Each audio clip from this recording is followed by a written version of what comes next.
jump into number 4, I believe. Jeff, if you'll do the honors. Thank you, Mayor. Tonight we have a conditional rezoning request from Simpson's Commercial Real Estate. It's for property located along Matthews Mill Pond Road and future Highway 55 bypass. Oh. This is the parcels in red here. You can see this is Matthews Mill Pond Road. This is the future bypass that sort of bisects this parcel here. The proposal is for both residential and commercial. Residential would be along these 3 parcels here on Matthews Mill Pond Road, and the commercial would be along the bypass here. Residential is proposed to be 250 townhomes with a density of 3.5 units to an acre. And then on the non-residential side, the commercial side, 135,000 square feet, up to 135,000 square feet of commercial space. So this is sort of the vicinity map where everything is in relation to the project. We have some new projects here. Station Point is a new project under construction. Here's NC 210. Here's future 55 bypass. Downtown being sort of northeast of this site. As you can see on the zoning map, this is area is zoned R30 or RA30. Future designation in our comprehensive plan is for mixed use and medium density residential on these 2 parcels to the north here, with this being the future bypass, this line here, and this being 210. Here's the proposed layout.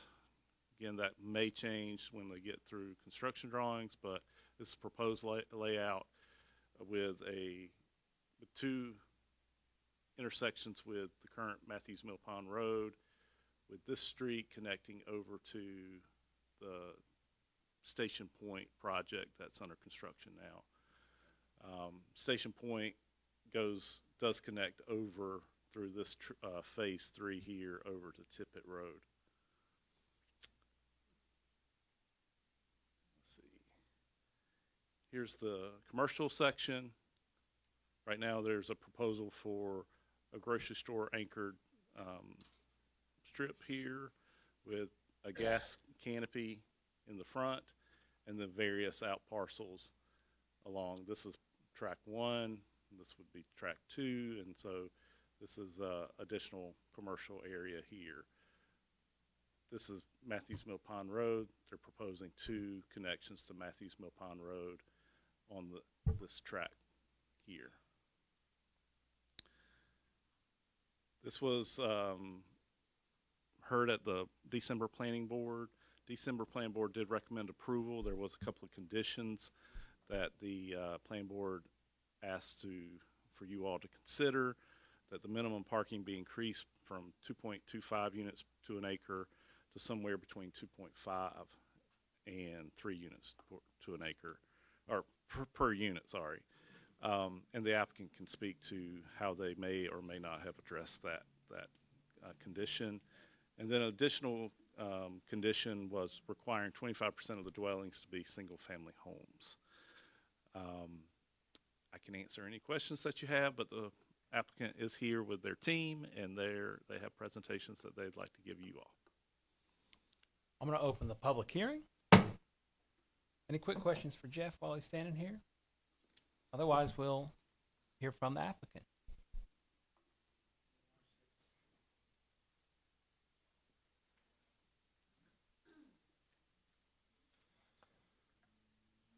Get oriented real quick.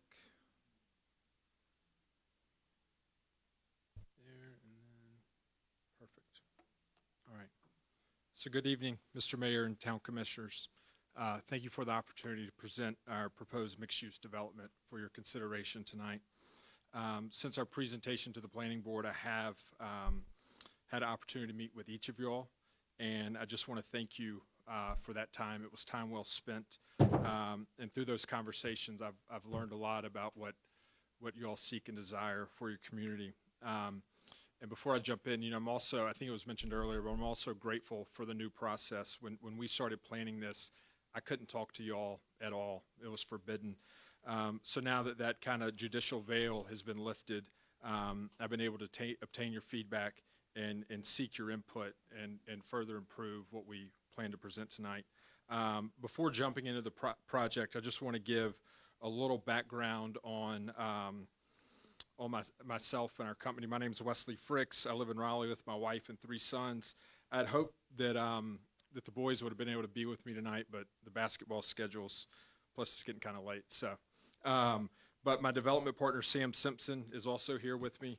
In addition to being a partner on this deal, he's also my brother-in-law. So this is kind of our family business, and unlike others where the engineers, professionals speak to y'all, I felt it was important that y'all hear from us because this is our property, this is our project. We've been here in Angier for over 2 years working on this, so I wanted y'all to hear directly from me. Our firm, we provide commercial brokerage services and we do development on our own deals. I kind of want to highlight just kind of 2 representative deals that we've done, just so you kind of know, kind of what our background is. The top one, our firm led by Sam, we were responsible for assembling what was called the Greensboro-Randolph mega site. It was about 1,800 acres. It's now home to Toyota Battery Manufacturing North America, and it'll soon be home to about $13 billion in investment, about 5,000 jobs, located about 70 miles from here. The most recent project that we did that was kind of more germane to this was a mixed-use development we did in Northwest Charlotte called Riverbend Village. That was a 120-acre site that we master planned to include apartments, townhomes. We landed a Fortune 500 headquarters business there, and we had about 160,000 square feet of retail, commercial. It'll soon be home to a 50-bed hospital. And other medical office buildings. So that mixed-use type development is kind of where we perform. And so tonight we want to talk about our vision for our project that we have off of the 70 acres we own off of Matthews Mill Pond Road, which is adjacent to the new bypass under construction. And so if I have one hope from tonight's meeting and the work we're seeking to accomplish, is that we can be sure that this new bypass stays the Highway 55 bypass and doesn't become the Angier bypass. Our state's experiencing tremendous growth. North Carolina is, continues to be one of the fastest growing states, and the population is moving all over the state, and a lot of it's coming here. And so we were attracted to this community through that growth, through the investments that were being made in public infrastructure, and wanted to help the town capitalize on that. And while the growth does lead to opportunity, I'm aware that it comes with some challenges. I've sat in traffic downtown trying to get to Ed's to catch a lunch meeting. And I've also, it was mentioned in Planet Board, I've pulled out of Matthews Mill Pond Road quick to try to get in front of a truck coming down 210, only to find that my friend in front of me is about to turn right on Tippett. So that's a real intersection. We'll address that. We'll address that in a little bit. But our project Myrtle Village aims to address some of these challenges while capitalizing on the opportunity to create a vibrant community that aligns with Angier's vision for the future. It's a planned unit development unlike any other development that has come before this board in terms of commercial offerings and improvements to the transportation infrastructure. It will include over 100,000 square feet of commercial space that will be oriented around a grocery-anchored shopping center. In addition to a new grocery store to the market, we're also including in our plan space to host a diversity of additional commercial and retail uses to include food and restaurant offerings, new retailers, new space for service providers, medical offices, and the like. These services will be spread across the 55 bypass, which is right here in this inset. The primary commercial activity is going to take place on the western side of the bypass, which is what I kind of call the coming home from work or the PM side. This will be, like I said, heavier use the grocery store, out parcels, restaurants, things like that, inline retail space. And then here we're planning more retail and or office. We're working through the conceptual plans on that. But think about it on this side, when you're commuting traffic's returning from work, take a right into the bypass, easier to take a right in off the bypass, and you come in, get your services, do whatever you need to do, and then head back home after a day out. The AM side, or the kind of the northbound side, this will be more of what we call neighborhood retail. It'll be retail that seeks to serve not only the commuting traffic heading north that will be able to take a right in the bypass, but also be a new type of retail for Angier that will include some walkability and some service orientation to these neighborhoods. And I think it's part of that I want to kind of talk about the larger effect happening. If you noticed earlier, I kind of dubbed this kind of the southern Angier area. There's interesting things happening in this area that I think are going to be unique. So while we'll look at this project, in a little bit from the 1,000-foot view, I kind of want to take the 30,000-foot view, if you all give me that liberty. In meeting with you all, one of the things that I heard loud and clear was kind of a focus on responsible growth. So within that, the planning strategies that align with that are mixed land uses, compact design, diverse housing options in the neighborhood, walkability, connected streets, and one that's financially sustainable. So the emerging neighborhood around Myrtle Village is starting to look like this. So this is the 55 bypass. This is the retail I highlighted earlier. This is the land we have slated before you tonight with townhomes. And then it starts to bleed into other differing product types that include single-family residential, and then the larger residential kind of defined by Clearfield Estates. So, between Matthews Mill Pond Road and Roy Adams Road, you're looking at proposed 750 units within this area, which is, and then you have a development down here to the south, which is also approved. When you look at these, so going back to that, so we're looking at mixed land uses, kind of building on those themes, mixed land uses, compact design in this area. And when you look at the diverse housing options, you're able to start to see, sorry, I'm bungling this. You're able to start to see the different densities, how they're flowing together. And here you're starting to see the yellow lines, the new street network starting to take shape. So, you would soon be able to get from, Tippett down to Matthews Mill Pond without having to traverse that area. So there's some interconnectivity among the neighborhoods that actually leads somewhere to a destination, not just we're connecting to another neighborhood, we're actually connecting to a destination, either a commercial destination or a main transportation corridor that can get people in and out of town. So those are, slide 8 really starts to bring this to life when you looked at the connected streets. This is a little busy, I'm sorry. Most of the money on this project so far is going to the engineer, so the graphic design was kind of left up to me. But as you start to look at the circulation, anywhere in this area, your kind of only outlet was to go through this intersection. I forget what the planning board called it, but there was a term that it was he had a moniker for it. I forget what it was, but now we'll be able to circulate up to Tippett and even coming down Roy Adams down through this new neighborhood, and there'll be access to the bypass here. And so there are new circulation opportunities, not to mention coming out of here, being able to access the bypass through the neighborhood retail and get on there. So, oriented and organizing in this way, helps to reduce and shorten trips that are already happening. Most people, they're having to go to that main intersection. They're having to go through town. So it's going to be a big transformation. So we think the connectivity and these two pieces kind of become a little bit of the skeleton key to activate these other developments. Because without it, we aren't coming out to Matthews Mill and we don't have access to the bypass. So there's some connectivity that's happening there that we're excited about. Sure.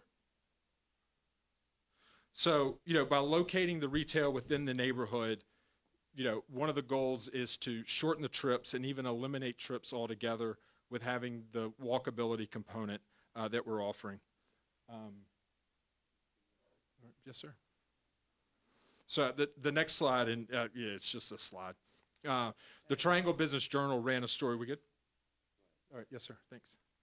The TBJ ran a story at the end of the year talking about this developing trend that's happening in communities across the Triangle, whereas grocery stores were usually obviously big retail destinations, they're now starting to see that leaking into mixed-use developments where they're anchoring smaller, walkable type communities. So I just thought that was noteworthy to share that this is that trend is happening. And the last piece was just kind of a financial data point I came across, and as the town looks at its land product, townhomes deliver the biggest bang for your buck in terms of value per acre when you kind of lay over it relative to the cost to deliver infrastructure, utilities, and things like that to it. So it has about a 5x over single family when it's connected with commercial in kind of a mixed use format, not a standalone, but when it's kind of put together in kind of a mixed use layout. So that's kind of our overview and vision of how we got here. I would like to ask Brendy Vega with Withers and Ravenel to come in and get into the engineering details of the project. Thank you, Wesley. Good evening, Mayor and Commissioners. My name is Brendy Vega, and I am a certified planner. I have been a planner for 25 years, with 19 of those years in public service.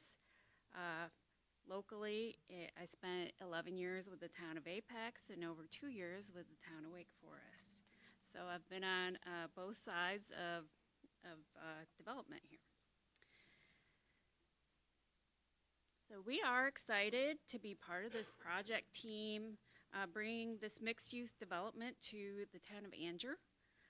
The opening of the bypass does create some challenges, but it also provides many opportunities.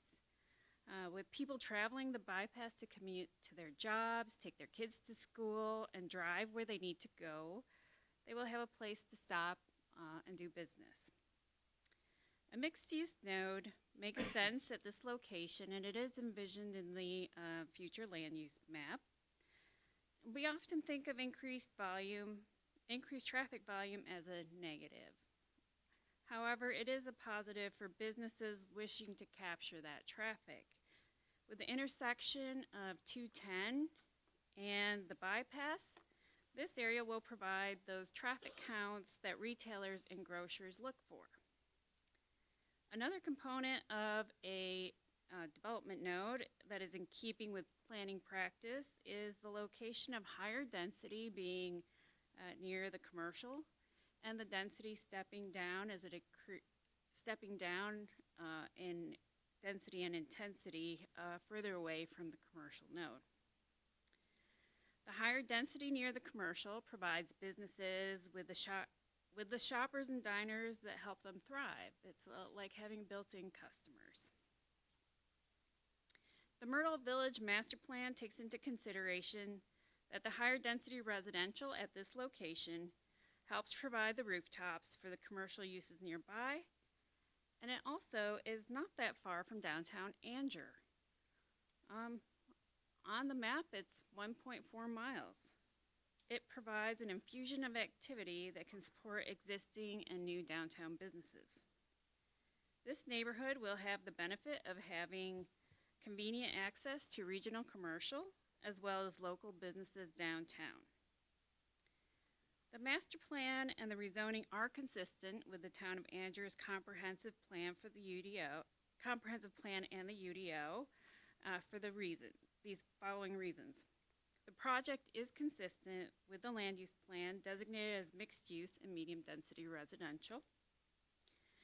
The project checks the boxes of the vision statement. Quote, Angier will focus on improving transportation routes, redeveloping outdated and blighted areas, encouraging new commercial and mixed-use developments, and enhancing pedestrian and recreational facilities, end quote. The mixed-use development designation calls for 3 or more revenue-producing uses such as retail, entertainment, office, and residential, and this project meets that goal. Myrtle Village improves street and pedestrian connectivity by providing a comprehensive, connected, and continuous network of streets and sidewalks. There will be sidewalks on both sides of the streets in this neighborhood. The master plan will be phased, with the residential being phase 1 and commercial or non-residential being phase 2. And that will closely dovetail the projected opening of the bypass south of 210 with fall of 2027. On this next slide, we've compared the open space provided by Myrtle Village, which exceeds the UDO requirement of 20%, which would be 9.64 acres. And this neighborhood will have 53% of the site with over 25 acres. In comparison to open space provided by other approved neighborhoods, this project is most similar with White Oak Crossing and exceeds that of other projects. We also heard earlier that they're providing 50%, so we can add that one to the list. On the utilities slide, we are connecting to Town of Angier, not Harnett County Utilities.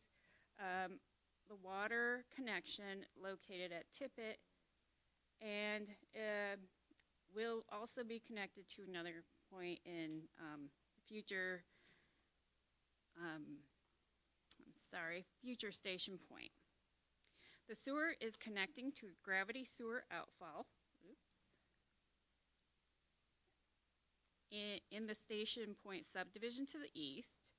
Water, like I said, is located along Tippett and is provided along the project area, connecting to a future line at Station Point and providing stubs to adjacent properties for future development.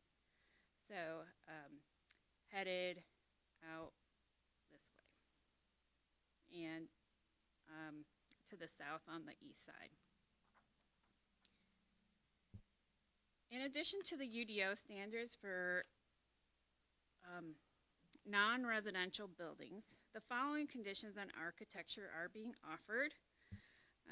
The front facades shall have 2 of the following materials. So glass, composite metal, lap siding, board and batten siding, standing seam metal, corrugated metal, painted or unpainted brick, stone, or stucco. Pitched roofs shall have a component of standing seam metal or corrugated metal, and parapet roofs may incorporate metal coping. So that's in addition to what's already in the UDO. On the residential side, the following conditions are being offered. You may know that there are no architectural standards allowed for single family and townhomes. So offering them as a condition is a way to get around that legislation. So we are offering that each unit will have a minimum of 1 foot recess or projection in each building. Garage doors will have decorative style adornments or hardware, and each front facade will have a minimum of the following 2 materials, some kind of horizontal lap siding, board and batten, shake siding, stone veneer, and brick veneer. On the parking, we are committing to 2.5 spaces per dwelling unit. And initially we had proposed 2.5 parking spaces per dwelling unit, which we find is sufficient for our residential home builders, but it's also what we generally see across this area where we have experience. I'm sorry.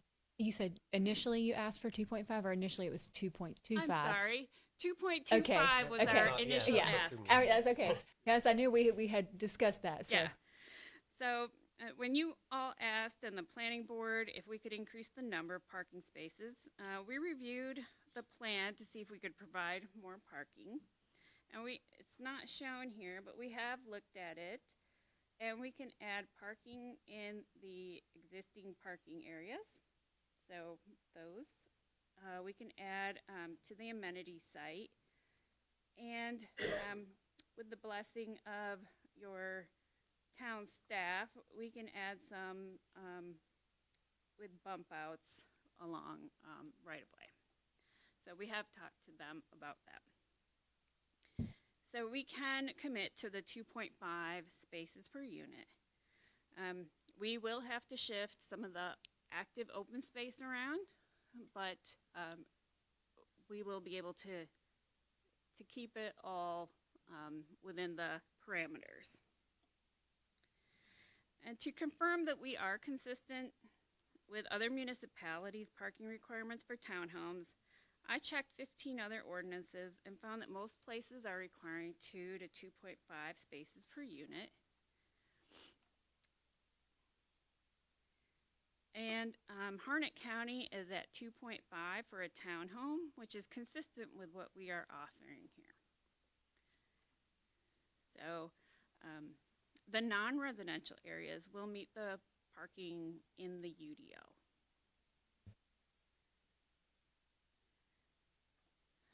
So in accordance with North Carolina general statutes, we ask you respectfully to find this conditional rezoning request consistent and reasonable and in the public interest for the following reasons. The parcels have been annexed into the town of Angier's corporate limits. The Myrtle Village PUD and master plan are consistent with the town's comprehensive and land use plans. The availability to extend town of Angier public utilities provides a greater network of infrastructure and additional revenue to the town. The development of a non-residential site will create shopping, dining, and employment opportunities for residents.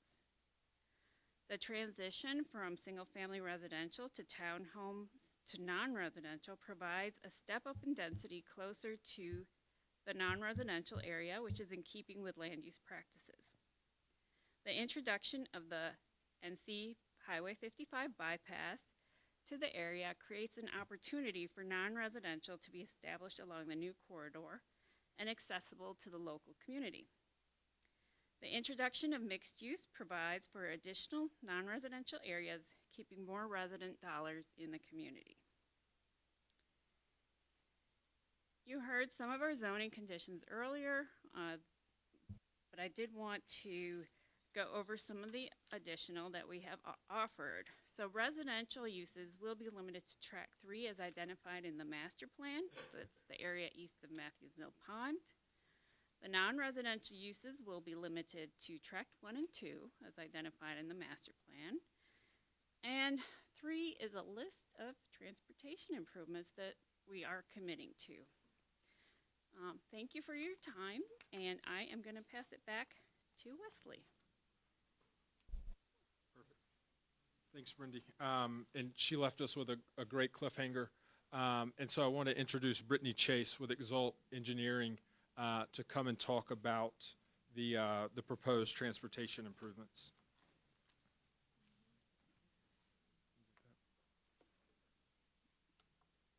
Good evening. My name is Brittany Chase with Exalt Engineering.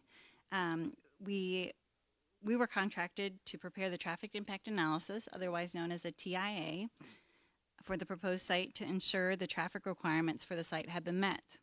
Exalt worked closely with the town and NCDOT staff to determine the scope of the TIA. The purpose of the TIA is to determine the impact of the proposed site on the study intersections and then determine what improvements are needed to mitigate that impact. We are able to determine site impact by analyzing the surrounding study intersections in the future year without the development in place and comparing that to how they operate when the development is in place. The idea being that when the proposed development is built and the associated improvements with that development, we want the intersections to operate similarly to how they would if the development was not built at all. NCDOT guidelines require that the TIA preparer assume conservative analysis inputs to ensure the impact of the site is adequately mitigated. Data was collected and observed during the morning and the evening peak periods while school was in session. The study analyzes the peak hour and further looks at the peak 15 minutes at the intersection to determine the improvements needed. Historic trends support an annual growth rate of about 1.1%. However, a conservative growth rate of 2% was assumed. Traffic forecast data that was prepared for the NC 55 bypass was also used in our analysis. The study area includes 17 intersections total. 3 of the intersections are existing intersections along NC 210 with Tippett Road, Matthews Mill Pond Road, and James Norris Road. 6 of the 17 intersections are planned intersections that will be constructed with NC 55 bypass, and 8 of the intersections studied in the TIA were assumed to be new access points for the development. I wanted to talk a little bit about NC 55 bypass before proceeding with the improvements discussion. NC 55 bypass will bring significant transportation capacity to the area and is currently under construction. There are 2 segments, as Brindy referred to, within the vicinity of our site of the bypass. The segments actually connect at NC 210. The completion of the project near NC 210 is expected in late 2026 for the segment to the north. That's what they call segment B. And in fall of 2027 to the south. That's what they call segment A. The intersection of NC 55 bypass at NC 210 will be converted to a reduced conflict intersection, and that's exactly what the intersection is. It reduced the number of conflict points, vehicles crossing each other's paths. It's a much safer intersection as opposed to a traditional intersection. Also, with the completion of the bypass, a traffic signal is planned to be installed at the U-turn to the south. That is the one that is shown in blue. So all the improvements up there shown in blue are associated with the NC 55 bypass construction. And I will talk a little bit further about the improvements that the development is committed to in a minute, just in further detail, but I did want to mention that the U-turn to the north of NC 210 will also have a signal as well. As well as the main intersection of NC 210 and 55 bypass. Also, to avoid confusion, I wanted to note that Matthews Mill Pond Road will be bisected by the NC 55 bypass and terminated on either side of the bypass. The portion of Matthews Mill Pond Road to the north will be referred to as Old Matthews Mill Pond Road, according to DOT plans, and the section to the south of the bypass will remain Matthews Mill Pond Road. Improvements are required at intersections where delay increased more than the allowable threshold or where an unacceptable level of service results from the addition of site traffic. We currently have 2 options for improvements, and we're going to go over both of those. The difference between those 2 options, we're still working this out with NCDOT, the difference in those options are just at Old Matthews Mill Pond Road and NC 210. So this is currently option 1. This is what NCDOT is requiring of the development. At Old Matthews Mill Pond Road and NC 210, this will be restricted to a leftover. That means left turns in from NC 210 onto Old Matthews Mill Pond Road will be allowed. Right turns in from NC 210 onto Old Matthews Mill Pond will be allowed, and right turns off of Old Matthews Mill Pond Road onto NC 210 will be allowed. The northbound left turn from Old Matthews Mill Pond Road onto NC 210 will not be allowed. A left turn lane on NC 210 onto Old Matthews Mill Pond will also be constructed, as well as right turn lanes at the driveways on NC 55 bypass. So right there, which is this driveway, and then this drive will have a right turn lane as well. In addition to the turn lane improvements, there are traffic signal commitments at Tippett Road and NC 210, NC 210 and James Norris, and like I mentioned before, NC 55 bypass at that U-turn north of NC 210. And again, the main intersection will be signalized with the bypass, as well as the U-turn just to the south. All right, can you just pause for 1 second? Sure. I want to absorb all that. So I know I've said this. It's a lot, y'all. We have been talking about this. We have met with Wesley. He has worked with us. I mean, traffic is of great concern, especially moving it with the bypass and negotiating all that with DOT. I don't envy y'all. It certainly appears as though DOT is going like crazy all of a sudden. And so when we last heard, there were two options with the Tippett, Old Matthews Mill Pond cluster. And so option one has been the permanent recommendation. No, we're still working that out. You're still working it out? Yes, this is You're option just two shows, yep, So you aren't even there yet? yeah, sorry. Excuse me, I'm sorry. I thought, No, okay, no, okay. so this was option one, showing that Okay, restricted leftover. okay. Option two, everything else stays the same. Mhm. This is the one we're pulling for, Okay. shows a signal at Old Matthews Mill Pond. I'm pulling for y'all for that. All right, all right. In addition to the signal, this would of course remain full movement, and we would construct a right turn lane, exclusive right turn lane as well. As part of our constructing the improvements at this intersection within the available right-of-way, we understand there's some concerns related to the way Old Matthews Mill Pond will tie into NC 210. So within the available right-of-way, we'll work to reduce the skew as much as we can. And again, the signal will bring a lot of safety to that intersection as well. Yes. So it's and important to these- note, though, too, and correct me if I'm wrong, but these two lights will be very close together. Yes. And they'll be programmed together Yes. as a cluster light. Yes, it's called So a we don't cluster get- signal. We Yep, don't get like and they our will- downtown backup. Yep, they'll operate problem. under one controller cabinet, which means the throughs will go together, so they're not going to stop in between and cause a huge backup. Okay. And it will really help with that queuing. And a big part of that for me also was the left on to 210. And I thought that was important because making that traverse back to 55, the bypass, that is, giving alternatives to access the bypass was important. I think more is better than less. And, Yes. Yes, yes. Yes, definitely. This is the one we're pulling for. I will say both options, as shown, the improvements as shown, the connections as shown, all of the intersections operate acceptably, an acceptable level of service, and don't increase the delay. DOT has certain thresholds that they allow the delay to increase when you build your site, and we're all within all the thresholds that we need to meet. I also wanted to talk about phasing because I know that's been a question.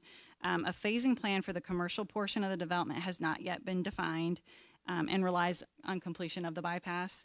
However, a phasing analysis has been performed for the residential portion of the development.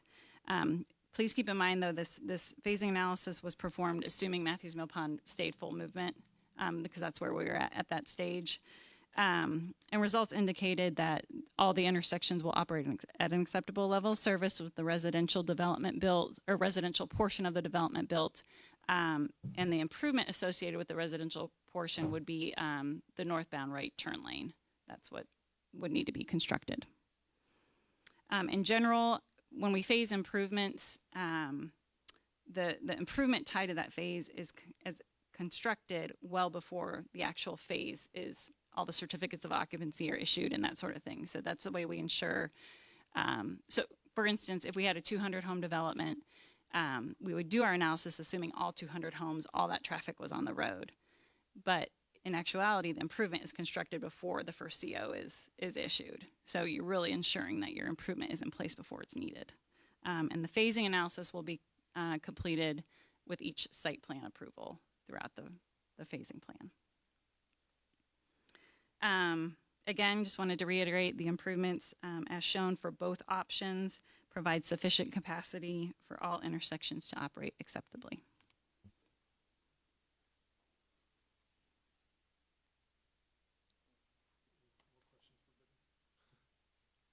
Covered it very well. Yes, would you mind going back just humor me here. So, okay. And it's not really a question. It's really just a statement that, you know, this is a big deal. Yeah. Were this just 250 townhomes, we probably wouldn't be having this conversation as far into it as we have been.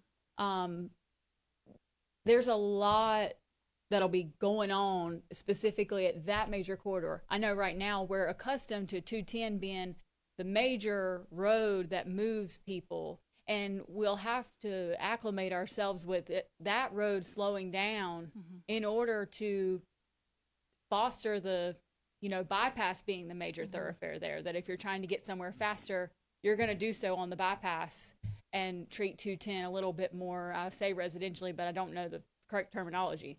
Because it's kind of daunting to see all the lights, because you think, you know, I'm so used to just having to only have 210 to get anywhere. And so to say it looks like that's just going to stop up traffic, but in actuality, it's preparing for all the development that is continued. Because if you travel 210 at any particular time of day, you see the development that has happened up and down there. So all that to say that speaks to my thought process when I'm looking at this and what we've gone through, and, you know, things that I've expressed to Wesley. So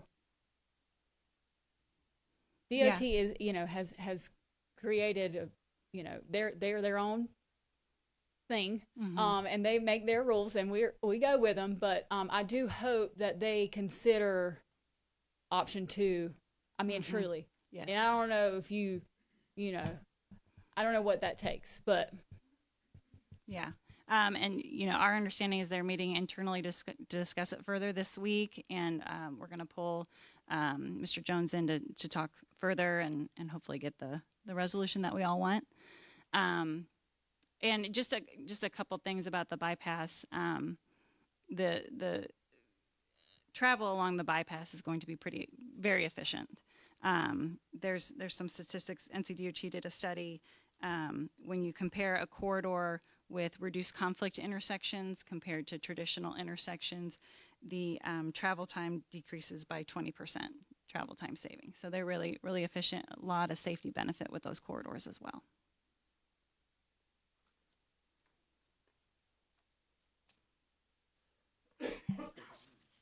Thanks. And to piggyback on what she said, when this kind of came up, we shared it with planning, and Jeff kind of articulated his concerns, and we pushed that right back to DOT, and we're like, we need a meeting. Like, everybody needs to get around the table and talk this through, because there are genuine kind of local concerns that this is going to impact. So we have been, with Brittany's help, been active in advocating for those items, not just waiting to hear, which is why we've presented it as 2 options and are heavily pushing towards this one. I wanted to touch on kind of the economic impacts, and in kind of a different way of the economic impacts. Is kind of, you know, what does a mixed-use development like this, but particularly the retail component, what does it do? And so Harnett County contracted with the retail consultant. I forget when that date was, not too long ago, when they were redoing their comprehensive land use plan. And they did it to analyze the sales tax leakage that occurs when Harnett County residents leave the county to go shop. And that report demonstrated that going out of the county for retail services contributes to a $1.9 billion opportunity gap for total retail and restaurant consumer demand in the county. So I went back to them and I was like, okay, that's great. That's a big number. What does this look like for Angier?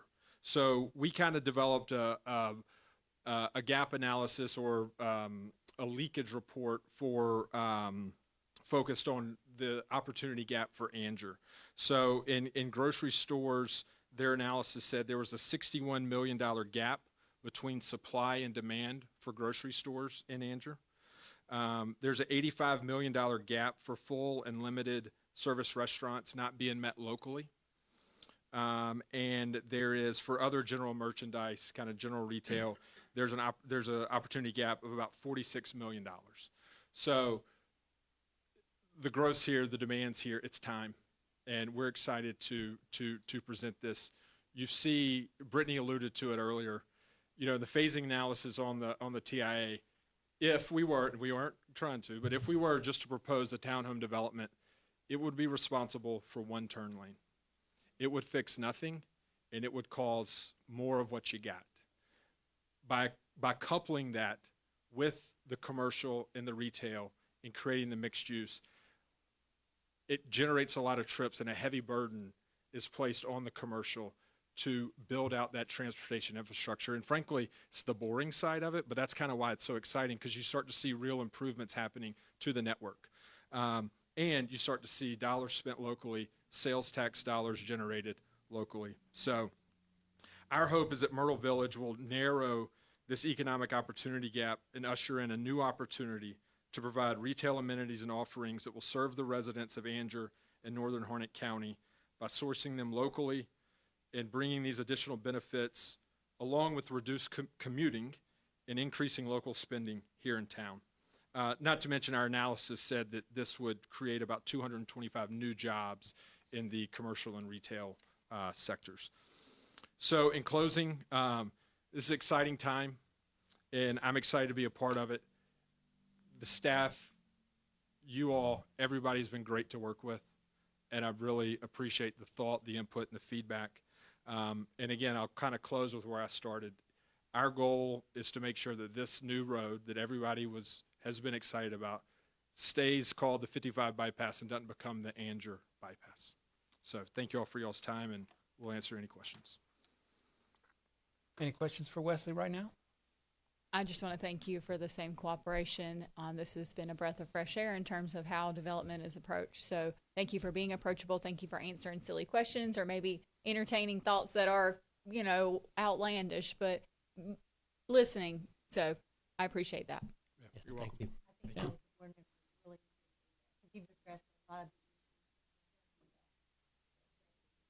Yeah, you're welcome. Mhm. Thank you. Yes, sir.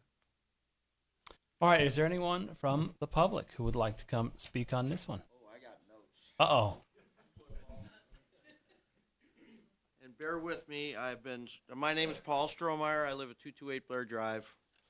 I've been sitting here scribbling stuff while everybody was talking, and so I'm kind of all over the place here. But I spent 16 years on the planning board, maybe 20 years ago. I don't know how long ago it was, but I was actually on the board when we originally did the PUD and the mud thing. So we looked at this happening, and we knew it was coming, and it's here. So, and it's been a long time coming, I think, as far as that goes. My question is, I got a lot of questions and comments. Does the planning board deny anything? Because every time that I've been to one of these meetings, they've approved everything. And I realize that they have criteria that they have to meet as far as conditions met. Mm-hmm. But what I've heard tonight is no road improvements other than this project, no road improvements on single lane or 2-lane country roads. I got them listed here. Tippett, I guess, is going to get some work done on it. Old Buick Creek has not had a thing done to it and probably won't. Kennebec Road hasn't had anything done to it and probably won't. Matt Mill Pond is going to be improved, and Johnny Road. Those are single 2-lane roads that if you go off the side of the road, you're in the ditch. I would add Wimberley to that list, too. Wimberley's another one, and that's going out the other direction, but there's not been any development out there yet. Mm-hmm. So I'm talking about the places where there's been development. You had a lot of houses, a lot.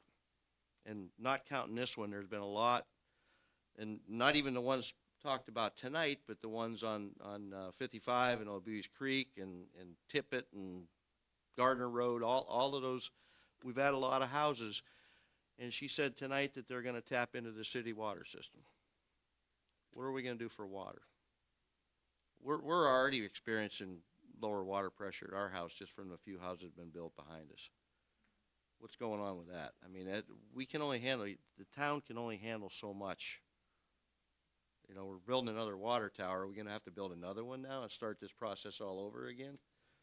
It's crazy. I mean, they're going to need something out that way. Let me see, what else do I have here? I'm going to talk about my passion for a minute. I've been in the fire service for 50 years. We are in the process of building a new fire station out on the other side of the bypass, on the west side of the bypass, to deal with that road. Our response times are going to be limited because of the bypass, because we have to go through all these intersections and everything to get from one side of town to the other. So we're building a new station out there. With the addition of all this commercial property, we may need some help. And I don't know if it's going to come from the developers. We're going to need more trucks. We're going to need to hire people. We're going to need more trucks. And we've already got one ordered, but that's not gonna fit the bill. And that's down the road, and that has nothing to do with you guys. But it's just a concern that I have. We're going to be stretched pretty thin, as the town is too, I'm sure, with police and things like that. So, I like this idea, but I got some concerns about the amount of growth that's being approved and happening around here. We knew it was coming. We all need a new grocery store. We need new places to go eat. But I'm concerned about the amount of stuff that's coming into town like that. What are you talking about? 3 years, 4 years? So that's it. Thank you, Paul. That's all I got. Paul brought up a good question, and I don't know if Jimmy knows off the top of his head, but I'd like to know the answer to that too. As far as our water and sewer capacity as it relates to the growth we're facing right now. I'm gonna put Jimmy on the spot for a moment here. That's all. I want to know these answers too. So That's no longer my department, sir. Yeah, I was going where's to say. Brandon? But when it was, what developers are required to do is to do their flow analysis to make sure that the water pressure is adequate. And we do not guarantee any sewer capacity until we actually have a permit from the state. Mm-hmm. So that's where we're at with those two references. So I remember when we were talking about the wastewater purchase, the capacity purchase, the new one we're doing. Correct. I think you had worked on that when it was your job. Yes, sir. And you had built in a lot of extra capacity as part of that purchase to meet current needs and immediate needs, and then in the future too. I think it was a third over what you thought. Correct. we would need in the we're near forecasting future. for what we needed in the future. Yes, sir. Okay, and then as far as the water goes, I know that we're building a new tower, which comes with pump stations and unifying the system so we all have consistent pressure. Yes, sir. That's a good question from Paul. How much more growth can we sustain on that system? And I know you don't have a hard answer for that, but So right now, I think we can purchase up to 1 million gallons a day of capacity for water from the county. That's in our existing contract. And then right now, I think we're about 500,000 a day that we purchase, and then we treat roughly about 600,000. And I think the hardest part about what we've been dealing with in terms of the growth is moving that water, more so than the capacity is, line replacement and putting lines in that can hold higher capacity when the growth does come, kind of being a little bit proactive in those. Right. We did that on the 55 way. I know that Mindy struggles with water pressure. Not anymore. Are you feeling good at the salon? Well, that's a good thing. It's not a invalid request, and so I think is kind of the cat chasing the tail, unfortunately. So usually what we do as staff as we kind of look long term. So when a developer comes in and if he needs an 8-inch line to service his property, but we see additional needs either in that area or in the next properties over, we may do a developer's agreement to increase the line size from an 8-inch to a 10 or to a 12, similar to what we did along 55 South. We looked at the South being one of our growth corridors, so we did a developer agreement to increase that line from an 8 to a 12, and we look at those scenarios. And that as was we come in. basically where they put in their mandate, and we paid the difference to upgrade. That is correct. So the only thing we do is pay the difference in the material, Material. from an 8 to a 12.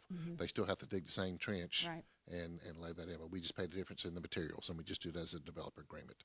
So, and that's the one we did, like I said, down on 55. And then we've also got our core replacement system that it's going to be starting up in the spring to replace a lot of the old lines that are downtown, which will help those improvements. And Public Works staff and Jeff and Brandon do a good job at looking at interconnections to make sure that we get the water moving to where it needs. And this needs is to an be. area where we've talked water before now as it relates to different potential projects, Correct. Water's very much top of mind as it is traffic, how to mitigate ahead of time, I Correct. guess. Correct. And then they'll be tying into existing subdivisions. And I haven't looked at the plans, but I believe they're going to be tying onto Tippett Road, which we've got the new booster station right there on Tippett Road. And so they'll be tying into that to serve their property because it's going to be Angier Utilities.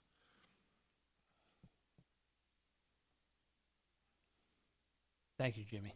Certainly welcome. I wanted to try to address the point you brought up about fire capacity to service things like that. I'm trying to find. So when this project was presented to us really early on, they ran some numbers that I haven't mentioned yet that are very specific to the property values of these and the tax revenue impact that it would bring us. And while we do not have specifically for fire, I think fire is 7 cents. I think it's 8 or 8.5. Okay. So forgive me, I'm going to calculate something because I'm curious to know. They had projected the value of the commercial to be 46 million. They had projected the value of the residential be 75 million. And I'm not a finance director. I'm going to try to multiply this. It would be 0.00 Mm-mm. 08? 0.075 or 0.08. Just 0.08 then. That doesn't seem like a number that makes sense. That's like $10 million. There's got to be more O's in there. It's 8 cents per 100, right? Okay. All right. So 0.008. All right. Thank you for everyone as I struggle through the math here. Anyway, they didn't give us that number, but I wanted to calculate it, and so don't hold me to this. But based on their projections, and if I did enough 0.000s in there, this development on its own, if approved like this, would bring into just fire department almost $97,000 a year. And so that is something we're weighing too, is not just, look, none of us like the townhomes. If you, well, we're still in the public. Are we in the public hearing? We are still in public hearing, which is good because Wesley could still weigh in. But, and I was going to bring this up later, just so everyone has a sense too of what the tax revenue for town of Angier would be on this property is almost $600,000 a year, I think. Just this project together. And almost 100 for fire. And when I say that, I think it's important to note that we certainly are not making these decisions based on how much money we can make. None of us get any of that money or a bonus off it or anything like that. But that money is used to expand the police force, which we need to do as we grow. We need to get more police officers, fix the roads. This is just property tax. It doesn't even consider what they pay into water and sewer by connecting the town of Angier. That helps us maintain water and sewer and purchase more capacity as we need it. So it's not super comfortable to approve a whole bunch of townhomes. But from our standpoint, Mm-hmm. we have to be proactive on something like this. Yeah. We can't wait till this is built out to buy a new truck, and they're $1.5 million. Yeah. And they're 3 years out. Yeah. We just ordered one that's going to be here in 3 years.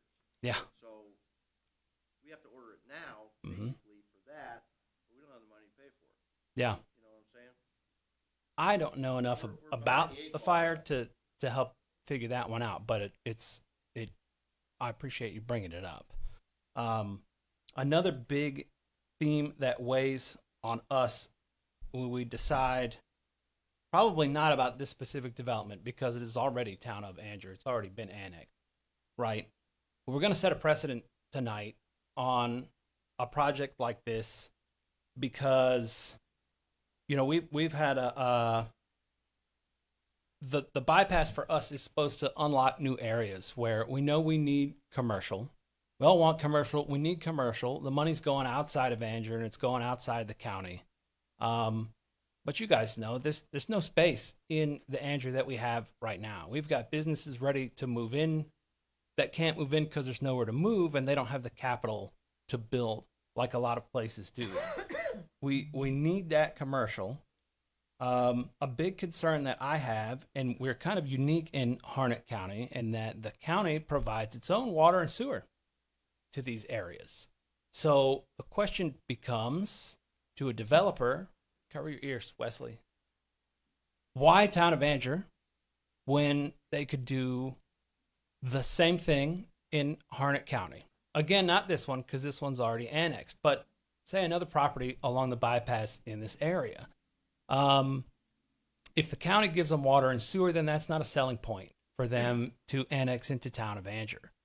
What they could do, and what my fear is, which is why we consider things like this very hard, is that if they decide we don't need town of Angier because Harnett will give us that water and sewer, they could build the exact same thing, or worse, that we would have zero control over, and something like that would give us all of the bad stuff, crowding our schools, adding to the traffic.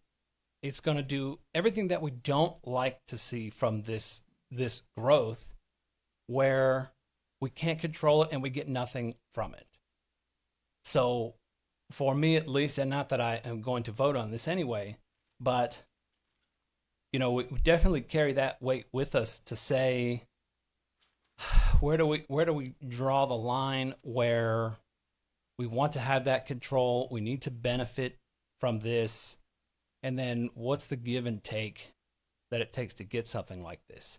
I like that this is actually probably the first one I have seen, at least, that is a true mixed use, that is not just we're mixing single family homes and we're mixing townhomes. We rode on a church bus in probably 115-degree weather 20 years ago. Coley was still here, and They didn't have air conditioning back then, didn't huh? have air conditioning. And we rode around Apex, and granted, Holly Springs and Apex were nothing back then. Yeah. And we rode around Apex and Holly Springs and rode through all these developments. We're like, none of us could even see a future here for Mhm. something like this. You know, but, hey, this is great. You know, I can walk to the grocery store. That's amazing. Yeah. You know, and it's here. So it's important that it's notable that you said that to me, walking to the grocery store, because it's something that Wesley mentioned, and I like you, Wesley, but I'm going to pick nits because it's my job. In this case, the walkability to that grocery store would involve crossing the bypass. Yeah, the walkability was really oriented kind of that western side of the Yeah. bypass, the neighborhood retail side that could have an orientation of Matthews Pond and access to the bypass. The AM side. That's how The AM side. I'm using AM that side. reference AM PM Okay. because it. So certainly a lot of opportunity there, and I know that what goes in there is not within your control, but I hope they capitalize on, you know, what kind of businesses that could go there that would really benefit not just the whole town, but that community, because it would be walkable, the AM side, from certainly the residential you're building, and reasonably from some of the other neighborhoods that it connects to. Look, A land bridge. if you knew how hard it was for them to give DOT any access to this, we're not asking for a pedestrian walkway yet. Not yet. Let's save that one. DOT was ready to send everybody around without any opportunity to stop.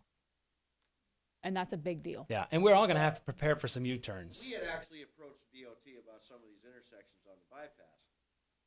Good luck. But didn't they give you mountable reduced conflict? I thought that was going to be a mountable situation. All right. Well, I tried to fight that really hard, and I learned that the funding for this road is tied to its quick movement. I forget the terms. And so it's going to be very similar to the Holly Springs bypass, in which when it was built and completed, it was all reduced conflict intersections. And when it was bought and paid for and done and turned over to the DOT, then they had the ability to add lights where they saw fit. I really hope we see that in the future at 210, because that is a major road. Well, I'd like to see it on all the roads it crosses. I think at least at 210 in the future, there'll be a consideration for some kind of straight through movement that doesn't require 6 U-turns. Not terribly long ago, the Board of Adjustment was presented with 268 townhomes, of which they denied. And I don't want to misspeak. So am I allowed to say Dan, that, you want to give us a legal summary of what happened of what in that happened project? with Alden Park? Of Alden Park? Their application was denied, and they filed an appeal. And in the interim, before the appeal was heard by the Superior Court, we entered into settlement negotiations with them. We were able to get some concessions to address some of the concerns of the board, and we ended up with a settlement agreement that was approved by the board that ultimately granted the permit that they were seeking through a settlement process, which now we can That was the one behind Corner Grill. Yes, that was the corner grill project. Yeah. So I'm not going to say much about it because I'm afraid to. That was quasi judicial. It's part of the reason that I'm so happy that we're using this process right now. It gives us a lot more flexibility. I will say that we asked for less. That this has been we haven't just gone with what they've presented. We've been really matter of fact in that, the density is a big deal. But to look conversely at how this benefits not just our neighborhood, but that entire neighborhood, how it not just affects Angier, but that area of the county. This is a huge deal. One of the number one requests when you ask is a grocery store.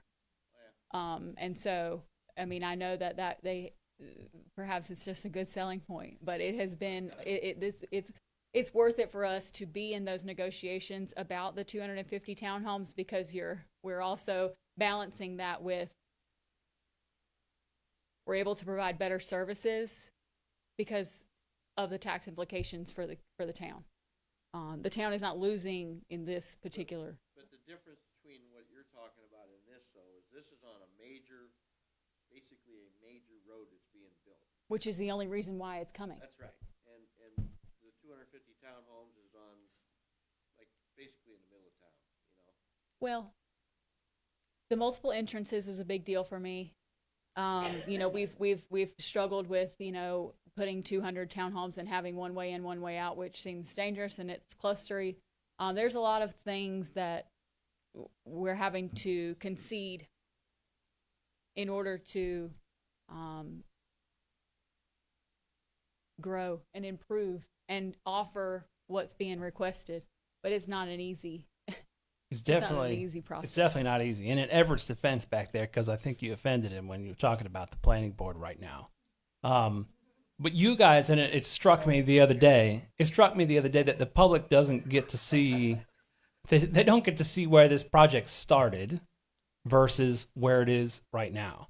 Planning board did a pretty good job of tearing them up on the access to these townhomes, where initially there was no signalization at that intersection. It was just the turn lanes that they needed, and it was sold to us that was good. That would be fine. Mm-hmm. But because we're not quasi-judicial now, we could say, and the planning board made this clear to them, and I think we probably all did too, that regardless of any traffic impact analysis and how many pages of it are in our packet, we who live here understand that that intersection's a mess at Tippett and Old Matthews Mill Pond. If you're coming out from maxed out garage, then it's just a hope and a prayer, and you might as well close your eyes and hope for the best. So when Chevelle speaks about an impact that affects a larger area than this in a positive way, at least we all understand how it could impact it negatively. But I look at the amount of money they have to spend on signalization when they presented to me some form of signalization at Tippett 210, whether it's a cluster or the single light. That doesn't just fix one of the problems that this neighborhood has with access, but it'll help people on Tippett. It'll help anyone that needs to use that intersection. And I think she did a good job of pointing out that, we see a lot of lights and it's going to slow everything down. At bypass, if you're inside that bypass and you want to be anywhere outside that bypass, it's not going to happen fast. It just is not. It's going to be right turn, U-turn, right turn, at least for the foreseeable short-term future. The bypass is bypassing Angier. That's what this is. This is an advantage then, if they can access this development, this commercial property off the bypass. Yeah. And the planning board brought that to them, and we did too, because it was a little unclear in the first plans that came to us. The road in the AM portion did not connect to that road yet, because to be fair, they don't know what's going to be built in there. They don't know who's going to buy it and what they're going to want to do. And so we impressed upon them our concerns with the northern entrance, and we said, guys, it would really make things a lot better if there was some connection that would get to the bypass and serve these neighborhoods. And we hope that it's developed in a way where people aren't speeding through a parking lot or something like that. They really have done a lot to address some of our concerns. And so I don't want you guys to think that, this is the first time we're seeing it and we're like, we want a grocery store. So yes, you can have 250 townhomes. I'm not super happy about the parking. I would have liked to see 3, because I drive a big truck, and neighborhoods like this, people don't park in their garage, and they end up parking on the street, and the trash cans are out, and I don't know how you do it in a fire truck. You might as well get a big plow on the front of that thing.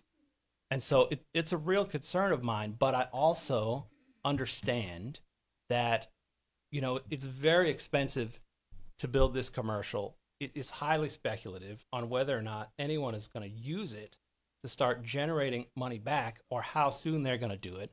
The huge expense of 4 lights? 3 or 4? Or I don't remember. There's a lot of signalization that's going to cost them millions of dollars only because of the commercial.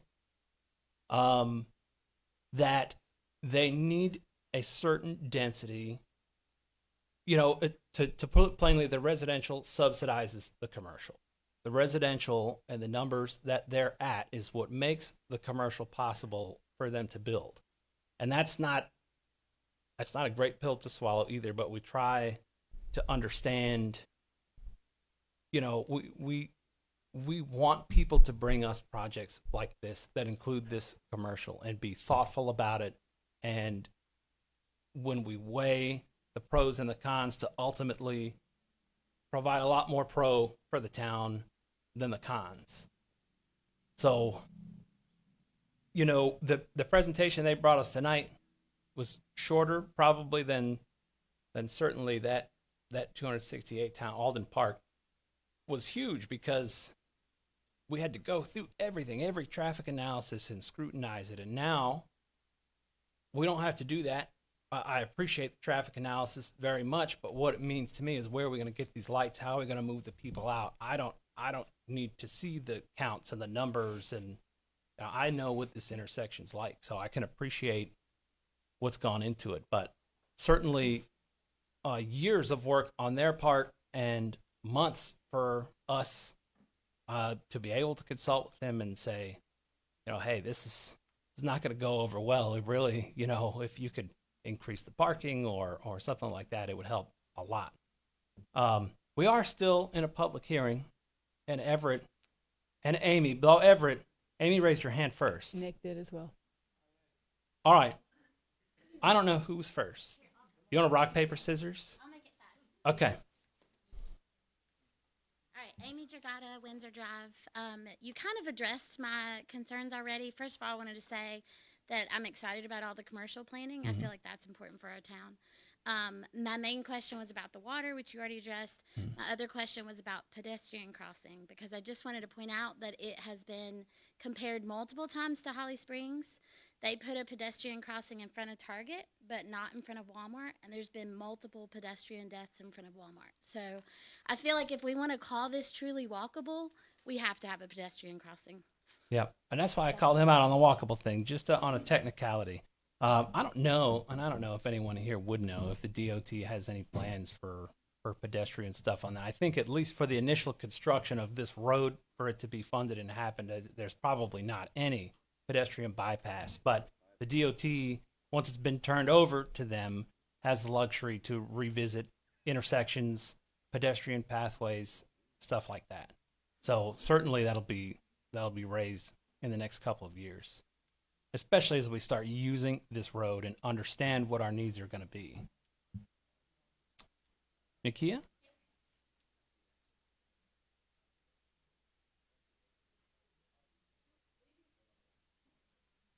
Hi, Nick Dominguez. I actually live on Clearfield, and the one thing that I was watching in the map, it's not walkable for me. There is no connecting anywhere unless I want to go all the way down Roy Adams and go completely, literally, bypassing it all just to get into where I want to go, which is this area right here. So that's one thing that I wanted to talk about with. I don't know what can be done to connect Clearfield Estates with any of this, but Clearfield Estates, where we are currently, is we're pretty cut off. Would you back it back up to the Yeah, map? could you help us get some context? Yeah. I could have missed something. No, you're. I mean, yeah. When I was talking about that, I was kind of talking about the yellow road network that is starting to make that. But you're right. It's low area here. Yeah, and I these just are all don't- dead end. Yeah. Kind of lot lines here. Yeah, my kids ride their bikes on there. I'm well aware. Yeah. So I just didn't it's know. it's kind of cocooned. Yes. And Yeah. that's what I mean. Like, the entirety of Clearfield Estates is very cocooned. In How where how we old are. is Clearfield? Do you know? Like how old are those houses? 94? Okay, 94. So the light purple is the station Correct. Yeah. Point. station point, and that would initiate some Yes. of that connection. Yeah.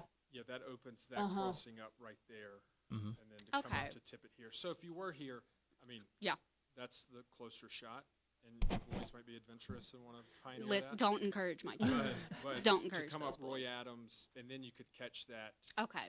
there. So Well, that makes me feel a little bit better because I was just like, I'm literally like on the corner of Roy Adams, so the only thing that I was looking at was like all the way Yeah. down. yeah, this one's like, I mean, this community here, Commissioner. Yeah, I mean, that's that kind of cul-de-sacs in here. And there's a pond that over that way. There's a lot of waterways in between that like tree line and everything. There was It's a a wet farm, spot. and Yeah. it was a lot. Yeah.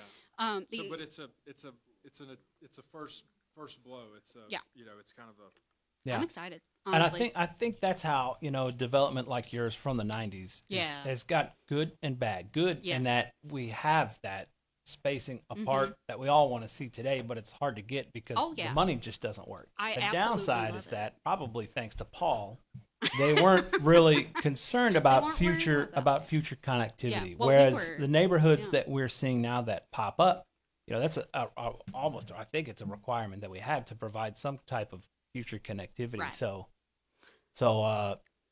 I don't have a great answer for you in Clearfield, That's fine. but you got a nice big lot. I do. So my second thing, I know this isn't like a comment for y'all to completely address, but something that I wanted to keep on the minds of everybody involved is I have, as I mentioned, children, and we go to North Harnett Primary, which is right off of 210. Mhm. I live within like 5 miles, and it takes me about 20 minutes to get to my kid's school. Mhm. That should not happen. But then another thing that I wanted to address, and I know this is a county issue, but I want, for the record, I want to be the squeaky wheel.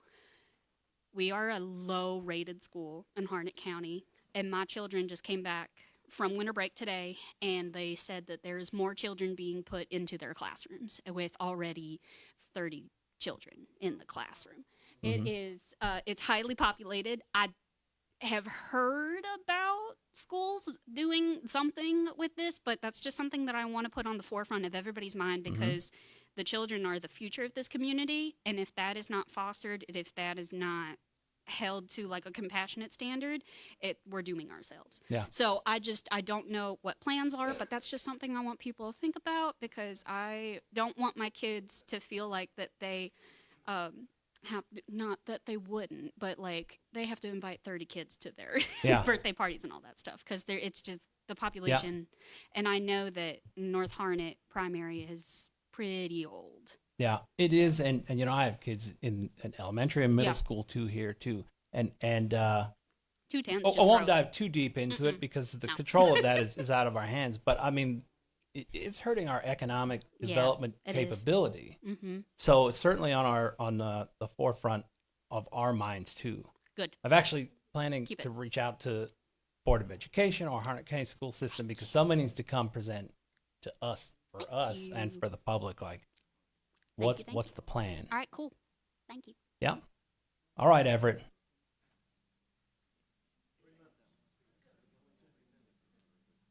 Can we put the timer on, Everett? No, you may not. All right. Not allowed in this one. I don't like these things, but hey, let's see. So just to give you Everett Blake, 352 Gardner Road, in case you want to understand when somebody on the planning board, people look at us and say, not in my backyard. You're right, it's not in my backyard. It's in my front door.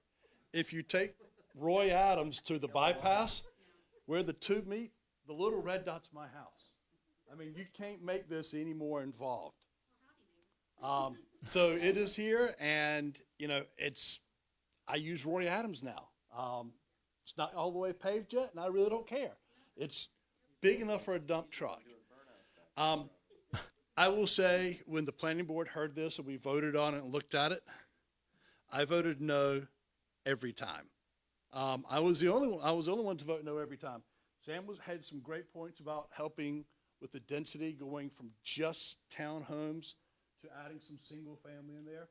We understand it's tough to give up a bunch of those for, you know, reduce maybe 40 or 50 lots. That's a lot of money. We appreciate the increase of parking spots. I would love the town to work with them to give them more parking spots available because at this point the minimum is 2.5. So if you can get a couple more in there and some of the green spaces here and there, I'd love it to help get people from trying to park on the road. Because in these neighborhoods, when people park on the road, the fire trucks have an issue. And that's the big safety key. I can't tell you I would say yes 1,000%, but I sure not know I was. Phenomenal job explaining the traffic. Option 2, and if the town was to put a condition, I would say we have to figure out how to get option 2 onto 210 as a primary condition for complete approval. That would be my only change in how I would look at things, which y'all can do as conditional zoning. Mm-hmm. Option 2, the lights are at Tippett. The lights are at Tippett. The cluster, and the clustered set. Yeah. That makes a lot more sense. I do appreciate y'all finishing the AM side development. That's a new term for me. But I do like the fact that you and I talked afterwards. We exchanged emails. We talked about some of those things in addition to the rest of the board. And I appreciate a builder and a developer who wants to come in that really takes that time. So thank you. I'm probably about 78%, but I think y'all did a great job. No, he's not. Paul's the only guy on the planning board longer than me. Did you want to make a comment? Come on up here. Yep. You still have to come up and use the microphone though. We're gonna get a microphone out to the crowd next time we do this. Jennifer Sloan, 27 Wilma Street, but I also own the Little Goat in downtown. And option 1 will send those people downtown. Mm-hmm. I mean, that's a great point. It's a great point, but I think that option one also includes a U-turn. I think it was north of the picture that we could see. Oops! Oh no, I'm in downtown Angier, and you know what? It's funny, but it's a good point because the bypass presents us with a lot of new opportunity, but new challenges on how we don't lose downtown. I mean, that's why most of us are here, is because we love the downtown. Exactly. Well, and the caveat to that is that, it is so hard to get through downtown right now that people are afraid to stop because then they have to get back out in it. So instead, they're just going to sit through the light, grin and bear it, and get where they're going. I think, I was one of those, why would we build an Angier bypass? But knowledge is power, and learning that it really is to alleviate the through so that you can traverse. You offer a more walkable downtown because it's not so slam packed all, from 3 to 6 every day.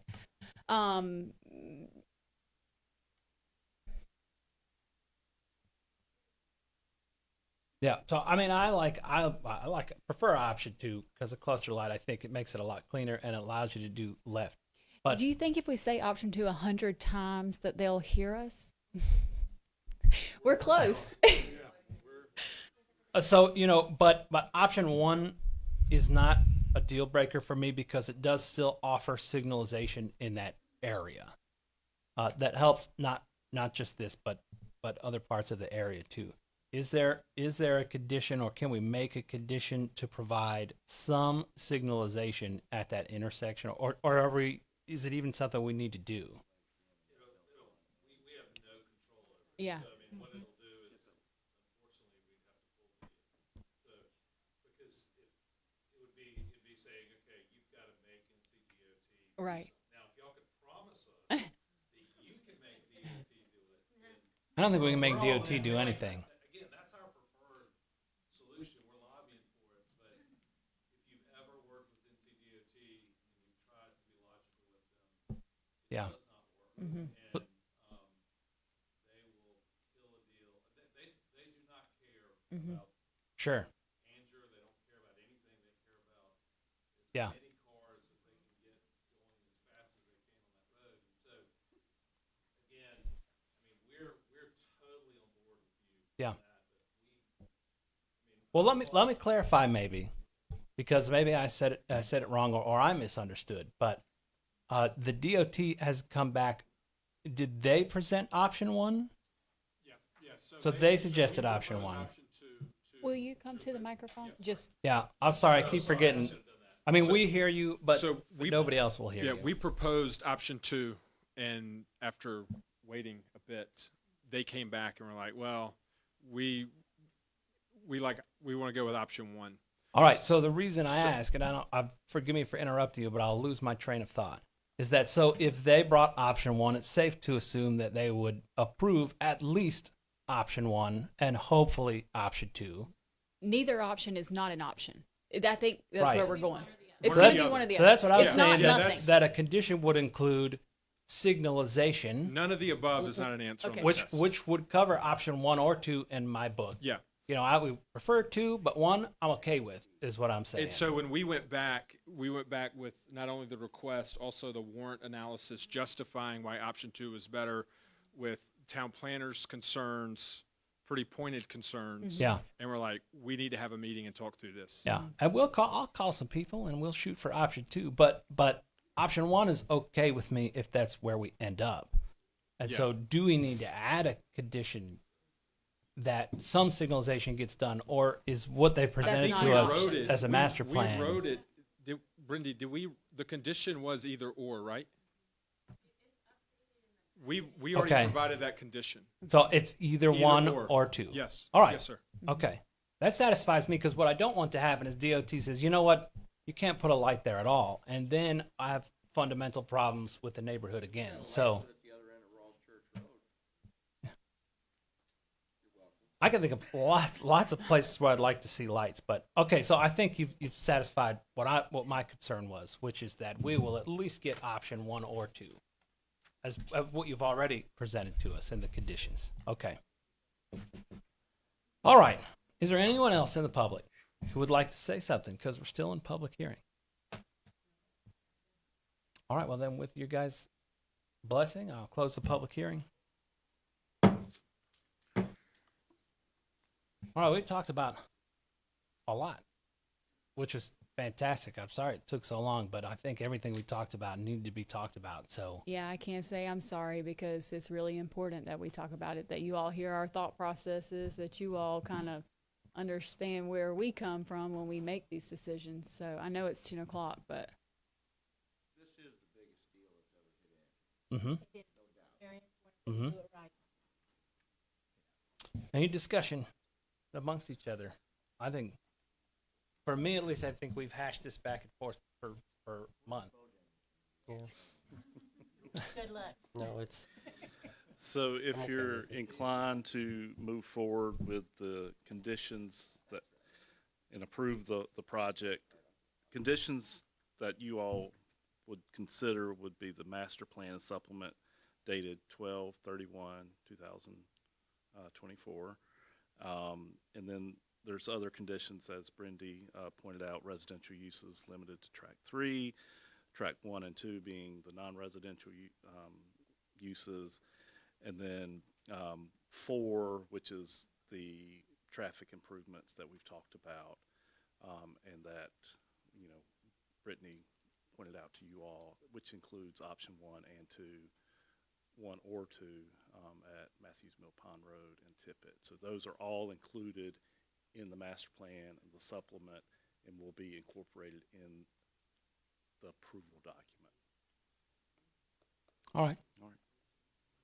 I make a motion we approve the Myrtle Village Master Plan with supplement submitted 12/31/2024.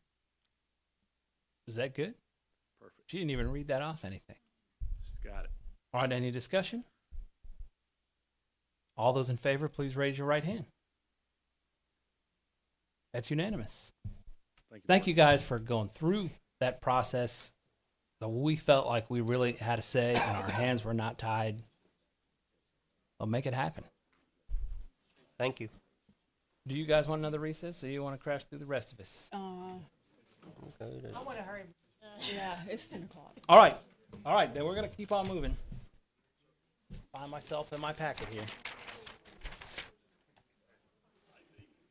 All right, so I think we have added old business to the agenda earlier, so let's do old business number 1, which is regarding some old issues at Town Hall that I think we need to be made aware of, and probably the public too. Who's going to present that one? Chief Thompson's been managing this project. You all did approve the contract with Paul Davis for the mold remediation. And Chief is going to give you an update of what we need to move forward right now. Okay. All right. Hope everyone's doing well. I'm not going to take much of your time. I know it's getting late. December 18th, Matrix Health and Safety Consultants retested the town hall. The test came back high levels of mold spores still. That was after the first initial cleanup. I have been in constant conversation with Justin, the project manager with Paul Davis, in reference to a timeline to complete the town hall job and scheduling of different tasks around our regular daily activities of keeping the town hall functional. You want to play a little video here for me? You'll see what we're having to work in. Uh-oh, I'm sorry. I'm going to keep talking while we're... Technical difficulty. But for Veronica, for Liz, for some of the officers, just to talk on the phone, we're having to go to other places. We got loud fans going on. The ceiling tiles have been removed. We got ductwork hanging all over the place. So, okay. This is the current condition of Town Hall. Yes, sir. That's what it's like right now. It looks like a basement. No, that's our squad room.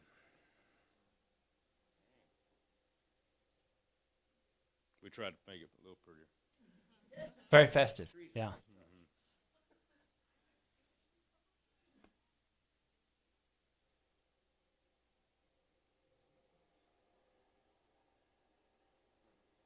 And this video is she did a great job, but it's a lot louder than this when you're Those there. fans are very loud.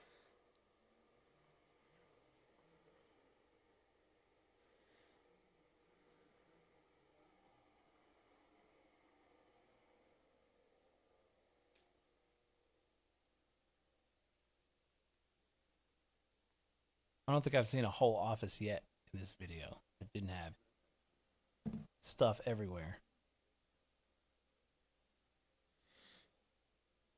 I was just gonna say beautiful wood paneling back there. Glad you have your-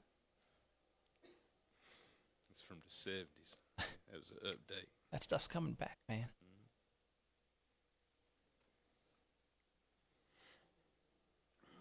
But you can see just keeping the town hall functioning and doing day-to-day activities is a challenge. So there again, we have been in constant conversation with Paul Davis, trying to stay on task and try to keep a timeline established. I'm going to tell you the bad right now, and I'm hoping we're not going to have to go there, but we are faced with the possibility of having to remove all horizontal duct. Everything that you see horizontal, where there's a chance we may have to remove due to the fact of the mold spores coming in as high as they did. With just removing the horizontal ductwork, it's going to be close to 10 grand. We're hoping that we don't have to do that, especially if we have to remove the vertical duct. You know, the vertical duct, actually, we would have to get a crane and remove the AC units to the side to remove the ductwork that goes up into the AC units. We're trying not to get to that point. So our steps next, this Friday,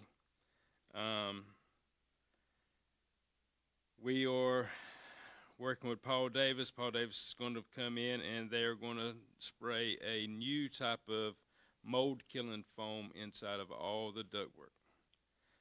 Fingers crossed. Followed with a deep cleaning again of all surfaces. And steam cleaning the carpet. After these tasks are complete, we will call in another inspection. We're hoping at this point we can pass the inspection and we can move on to the rebuild.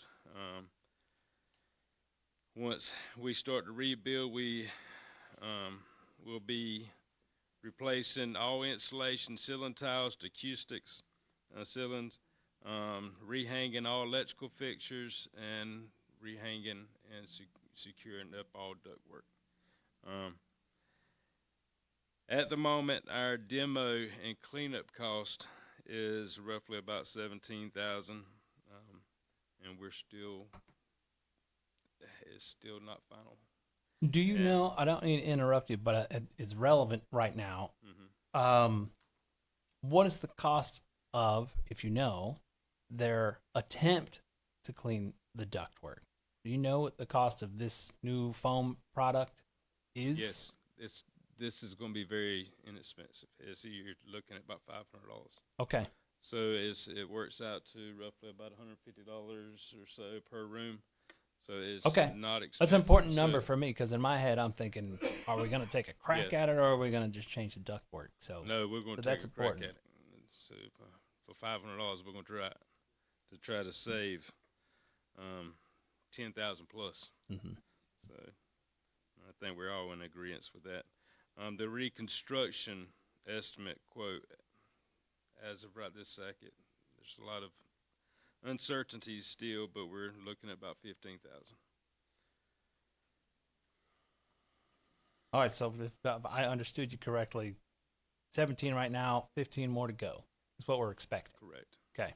Hey, one thing that I think everybody needs to know is the foam that they're spraying is supposed to be plant-based, environmental friendly, and it's going to be done Friday after hours, after everybody's going home, so no staff will be Okay. Me and Derek was It's a talking to him. 60-hour turnover between the time our staff leaves on Friday till they come back on Monday. So that was our biggest concern because Lee wanted me involved in the conversation with him. What's his name? Justin. Justin. With Justin, we've talked to him 3 or 4 times now, and we've gone back and forth. But we wanted to make sure. I mean, our staff's already exposed to all these conditions.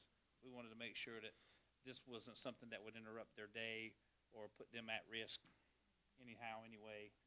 So we made sure that this was going to be done after hours, over the weekend, and it was a plant-based, environmental friendly type thing that they were going to spray. He said you can lick it. I'm not going to lick it. Yeah. Well, I mean, did he lick it when he told you that? Because No, he didn't. All right. Well, he was actually on the phone. So. Now, the biggest concerns I had about with the cleaning is if it was $5,000 or $6,000 to Correct. try to clean the ducts, then I think I would spring for replacing them. But $500 is pretty palatable. I've got a exact figure. It's roughly $500-600. Okay, that's fine. I just wanted to hear that it was less than $5,000 or $6,000. Oh, yeah. So I trust you on that one. I don't want to interrupt you. Did you have more to present? No, sir. Okay. What did we? Forgive me because I cannot remember it. What did we expect to pay, and had already approved? I think right a dollar amount for this. We did a budget amendment for $45,000, and we put $15,000 in each department's building maintenance. So because this building houses 3 departments, finance, administration, and the police. Okay. So we're at about 32, 17 in, 15 to go. It's if we don't have to change the ductwork. Correct. If we Now do end up having to change the ductwork, we are gonna we have to vary. pay for the inspections. Yeah. So the ductwork will probably push us over what's already been approved. Oh, It's kind of the long and short of everything. Okay. What should we do? We're gonna move on if it's okay with y'all, and get Yeah. it sprayed Friday. So we, the town hall, I love old buildings. I appreciate the architecture, and I would keep it for myself if it was up to me, that town hall. But I could certainly appreciate that something comes to an end of its service life when the expense When we to tear it maintain down, it. we'll let you have all the wood out of it. I heard it's covered in mold, so I don't know. I don't want that. But, not only the cost of maintenance, but the safety of the staff. That's right. Weighs heavily. And so I think, there's been some ideas bounced around of a long-term solution to what to do. A new town hall is on the table.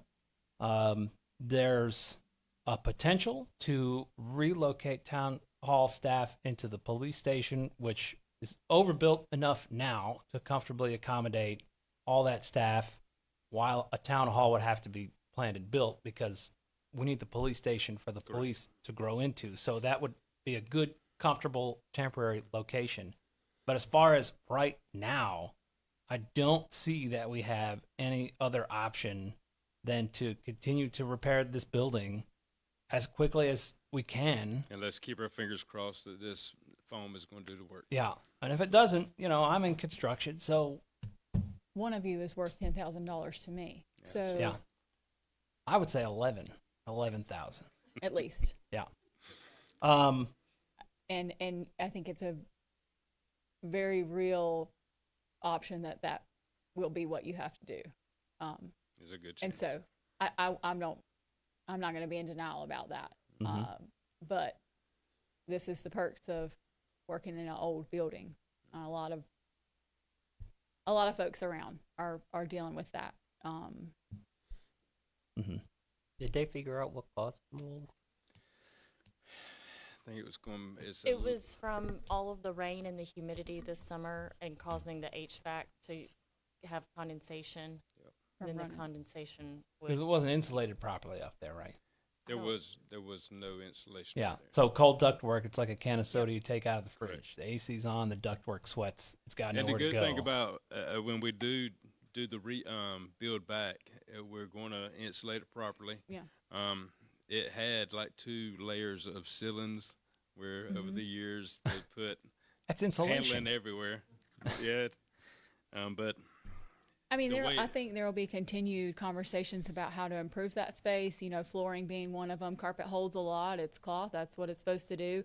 And to me, because we have such an extended period of time before we would see the life of a new town hall, that it's worth it to invest in that property until we can't. That's right. I don't think it's good to be complacent in it and let things go, because that's how we've gotten to this point where now it's a big chunk because small things, Kept haven't been adding up. improved over time. So, while we like to say town hall, police department, That's right. it takes the wheel of government. So, Like a you town said. hall discussion is definitely worth having, but I don't know that any of us will see it in our tenure here, right? So it's just worth getting the ball rolling. That's right. We need to keep everyone safe in the meantime. Absolutely. Mm-hmm. Do you need an action from us on this tonight, or is this more of a preface of what could require an action when we know Later that on. we have to do the duct work? We are going to have to do the duct work. Well, we're waiting to see if it's clean. We're gonna fingers hope- crossed that the foam right. is going to do the job. Right. But if not, we would have to do the duct So work. based on the purchasing policy that you all approved, we have one quote. It's less than $15,000. As long as there is still money in between the 3 building maintenance line items for the 3 departments, then we would just move forward. So what can we do now that will not waste any time? What form of motion are we going to increase the 45 to? That would have to be a budget amendment, right? That would have to be a budget amendment. Okay. This is more just informational and letting you all know where we are. Okay. And I do apologize for it being last minute. We just got the quote today, and I did not want to have to put it off another. No, that's couple fine. I'm weeks glad. because I wanted to try to get things rectified in the building. Yeah. All right. So do you need a motion from us tonight? Okay. Thank you, sir. Thank you. Thank you. Thank you guys for bringing that to our attention. All right, new business. Number 1, Jimmy is going to present to us a new maintenance policy for town-owned facilities. Now, this is just a draft. We're not expected to take any action on this tonight. Rather, review it and give some input so it can be refined into an actionable item in the near future, hopefully. Board, Merry Christmas, Happy New Year to everybody. Same to you.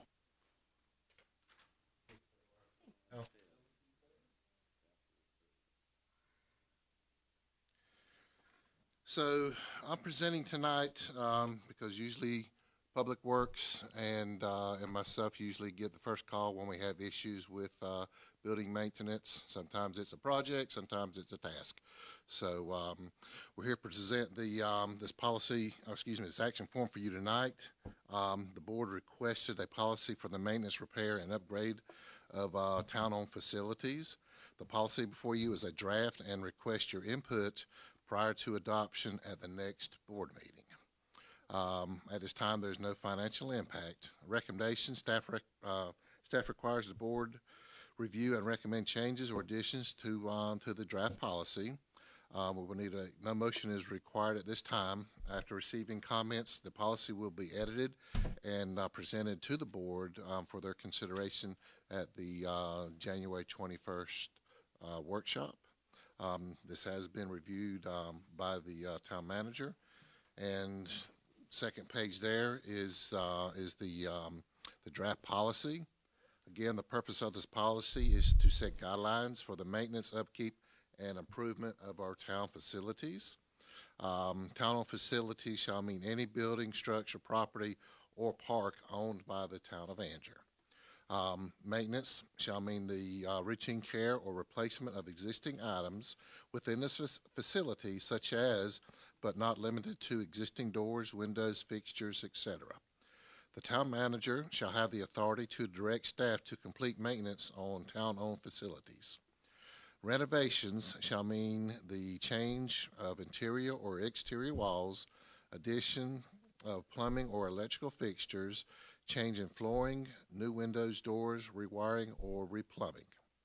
The Board of Commissioners shall have the authority to review plans and specifications for renovation and will approve or deny these plans and specifications at a board meeting.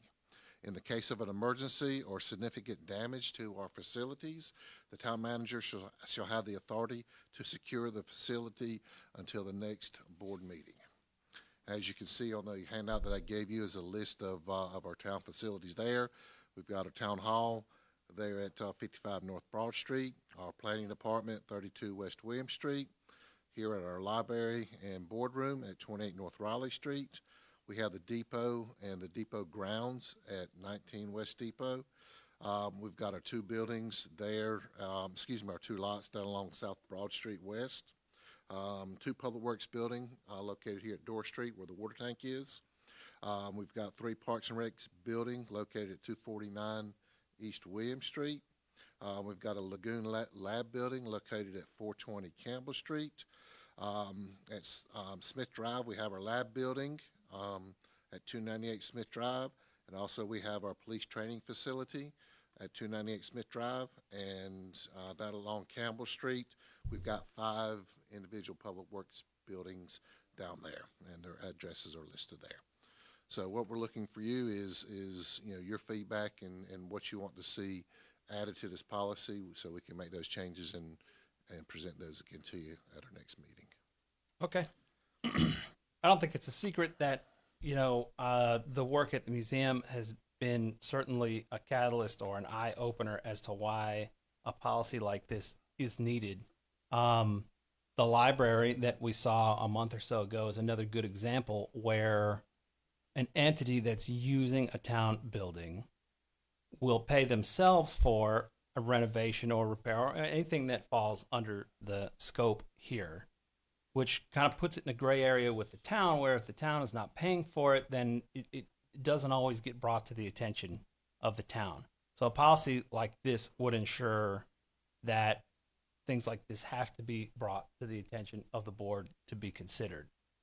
I had a question and a couple of suggestions of things to add, and you guys can weigh in too. When we talk about the change of interior exterior walls, I think it's going to be important for us to decide the extent of what that means. I think certainly any structural work of any kind, which I didn't see listed, I would suggest that, and I would pose the question of, if the library wants to repaint the walls, are we going to consider that a change to an interior wall? That's a great example. They want to change the paint color. Do we want to see that? That's up to us. I would add, since it's very specific on renovations, I might add any structural work, locks, especially where keys might get changed and access to a building will need to be coordinated at the very least to make sure that access is controlled and everyone who needs access has it. And I would say attached shelving or cabinetry is certainly fair to add to that. And when I say that, I mean, if the library wants to add freestanding metal shelves, which I believe that's what they use, then, certainly I don't think I would need to be involved in their arrangement of their freestanding. And I think to add to that, I think they changed out some of their bookshelves probably recently within the last couple of years. Yeah. But I think it would be fair to include attached shelving or cabinetry. And for that one, I am using the museum as an example, where it being attached might be more than a temporary fixture, because reverting it would at least require wall paint or some minor repair. I think I would add those, and that's, just off the top of my head. And I don't know if we should add everything like that specifically, or if we could find some language that's kind of covers a broader scope without using so many words. Like I think anything that requires a permit, but that's covered if we say structural, electrical, plumbing, mechanical, HVAC is not mentioned here, but that would be covered under work that requires a permit. So I think if we're going to do this, there's obviously a need for it. I'm in support of it because it will clear up a lot about how things like this should be done. So let's get in there what we want to have in there. You guys have any input about the rest of the words here? I think this document is kind of borrowed from other municipalities. So to give you an example, our lab building down there at 420 Campbell Street, the building is probably 30 years old, and the facial boards may need to be replaced on that, okay? So is that something that you want brought before you? But we have money in our building maintenance to replace those and then put another coat of paint.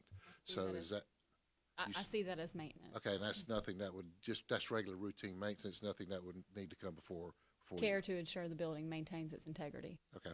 Okay. Mhm. And I think this document does a good job of separating what is maintenance and then what is a renovation.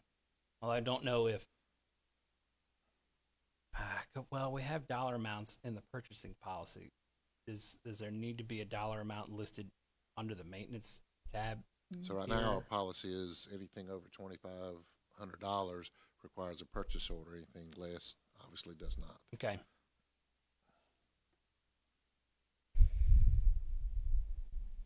And then the last line basically says, case of emergency of significant damage, you know, if a tree falls on the library, then we have the authority to close the library until we can meet and figure out if I'm understanding that part. So back to my original description of the replacing the boards at the facial boards at the Lagoon Lab building. Mhm. All right, so if we had somebody come and do that and repaint it, if that's over $2,500, we still require a purchase order. But does that still give us permission to proceed, or do you want to see that? Because if we're going over, I think we would refer to our purchasing policy at that point. And so if it was 2,500, yes, of course, we require a PO, and then after 15,000, multiple quotes, and to follow what you approved at the last meeting. Okay. The example given of painting within the library, I also view as routine care or replacement. Okay. That to me doesn't, I don't see that as Well, especially not the interior. structural. So if they were come before us and before the manager and they wanted to go back and repaint, it's just something that she could put in her Friday, notification to the board. Is that Right, painting's going to be done at the Yeah. okay? They request and do That's that. a really clean way to put that if we move paint into the maintenance column. Okay. When I read renovation shall mean the change of interior exterior walls, I didn't perceive that as paint. So that to me says changing the walls. Okay.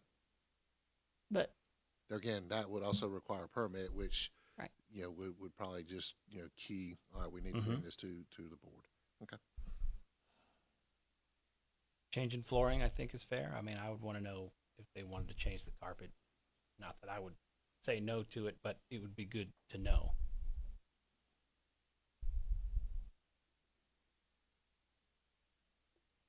All right. Any other input? I think if I've captured what you've said, we'll add painting to maintenance. We'll change of interior or exterior walls to structural work of any kind, including mechanical and HVAC.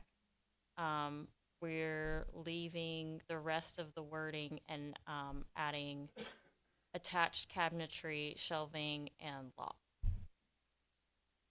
Does that sound right?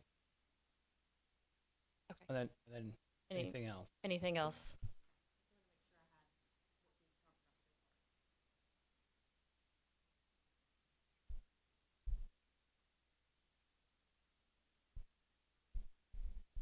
You have any thoughts? All right. We don't need a motion on this one because this is just a draft. We'll draft this back up Helping out. and then re-present it to you at the 21st Okay. meeting if that's what the board will like. Yeah. So if you guys are satisfied with that one, good. We'll move on to. All right. Thank you. Thank you, Jimmy. Thanks, Jimmy.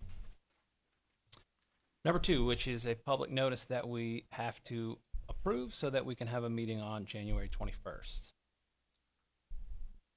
I make a motion we approve the special call meeting to be held Tuesday, January 21st, 2025 at 6:30 p.m. here in the boardroom. Can you say the reasons for the meeting, please? Absolutely. Thank The purpose of this meeting is to conduct new business for a down zoning update Budget Amendment Number 8 to move funds from non-departmental to departmental, approval of town facility naming policies, and approval of revised town-owned facility maintenance property. All right. There's no discussion, and all those in favor, raise your right hand. It's unanimous. All right, number 3, new business. Jim, you have added discussion of community development board. Do you mind to carry us through that one? Well, it was brought to our attention. There's been some talk where people have been attacking elected officials, and with our policy in for the board, they have to represent the town as more ethical, and they are not doing that. Oh, that feels... It's more or less conduct unbecoming. Daniel, you'll have to help us through this because this feels real First Amendment-y. It does. What's the concern exactly? Conduct unbecoming, where certain people are actually attacking and actually posting, going after elected officials and the board. Are we discussing creating a policy about that, or are we proposing to take action? Removing members? I mean, they serve at the will of the board on appointed boards, so you don't even really need a reason to remove someone. Because we've removed people for less, and this is actually a lot more.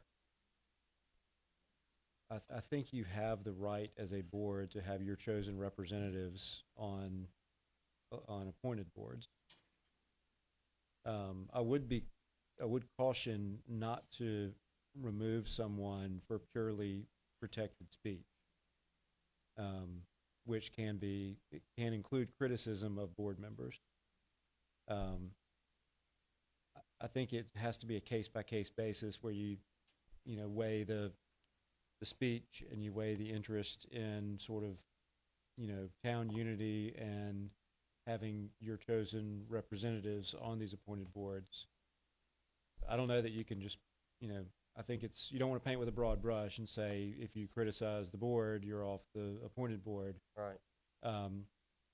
But at the same time, there is a level of discretion amongst the board members, like I said, to have someone that you believe is best representing the town on those boards. So I think it really has to be a case-by-case basis on whether someone is removed from an appointed board for statements that they've made online. So without knowing what those statements are, it's hard to say in the abstract, but I would to me that sets an extremely dangerous precedent. What about if it's not because of posting stuff on Facebook, social media, but it's also having problems with board members, having issues? I would say if it has risen to the level of creating conflict and hostility with the board, in the sense that the working relationship is impaired, right, or there's a lack of trust either way, right, to the extent that it impairs the functioning of the appointed board member or the functioning of the board they are appointed to, I think that is a legitimate reason to remove someone from a board. Again, it's purely within the discretion of the board to remove someone from an appointed board, but you wouldn't want to do it for a reason that would violate their First Amendment rights. So the balancing test that you get into in that type of situation is, is what they're speaking on a matter of public concern, which again, without knowing the specifics of the comments, is hard to say, but you would weigh that against the impact that those comments have on the working relationship between this board and the appointed board, and is it impairing the functioning or purpose of that appointed board? And that I'm would be afraid the at this analysis point, you would need because to do. you've vocalized that, I'm going to err and say I mean, I'm just thinking back to 18 months ago. I was being highly critical of my elected officials. I felt was my right to do so. I know you were. Probably most of us have at one point criticized an elected official. And man, if we remove someone for First Amendment stuff, I don't know who we're gonna get on these boards or what kind of mess we're gonna get into or I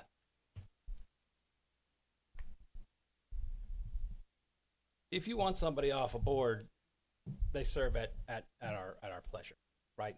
That's the long and short of it. It's akin, though, to at-will employment, which, all employees serve like at the pleasure of the town manager. You're at will, you don't have a contract, you can be fired for any reason or no reason, but not any legal reason or not a reason that would violate, constitutional rights. And I think it's kind of akin to that. Yes, they serve at the pleasure of the board, but you don't want to remove them for an improper reason. Now, like I said, just because something is protected speech doesn't mean that it's completely insulated from, removal from that if it has risen to the level of impairing the relationship or impairing the functioning. I think that's kind of the standard that you want to have in place. Is what they're saying online impairing their ability to serve as a board member? Is it casting that board in a negative light to the point where it harms the functioning of the board? And that to me would be the standard that you would want to put in place for removing someone from an appointed board. So let me ask you a question. What about if some of their board members have come to people and said they have problems with dealing with the person? How do we See, that address that I think is slightly different than, because you're not saying, okay, because of the content of what you Right. posted on Facebook or whatever, Right. it's your conduct has now created an issue amongst the board that's impairing the working relationship. Right. That to me is a different thing than, I don't like what you said. Right. Because what's been brought to us kind of goes hand in hand. That's why we want to make sure that if we do Right. anything, that we as a board and our as a town. Correct.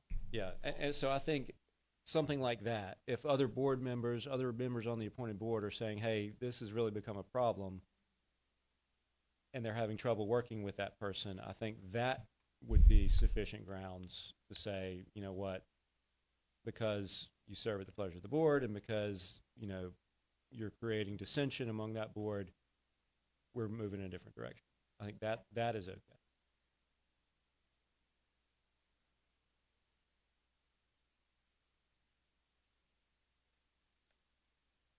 Thank you, Dan. I don't know that that answers the question necessarily, but at least the framework, I think.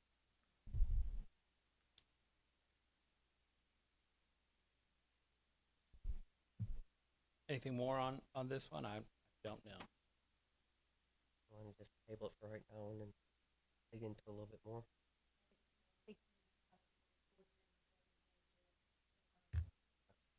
Is there anything here to table, really? There's no motion, so. Okay. Yeah. All right. With that, we'll move out of new business. We've got manager's report and strategic plan updates. Strategic plan still on there? Sorry. That's what it says. It's not supposed to be. All right. Okay. I'll try to be brief as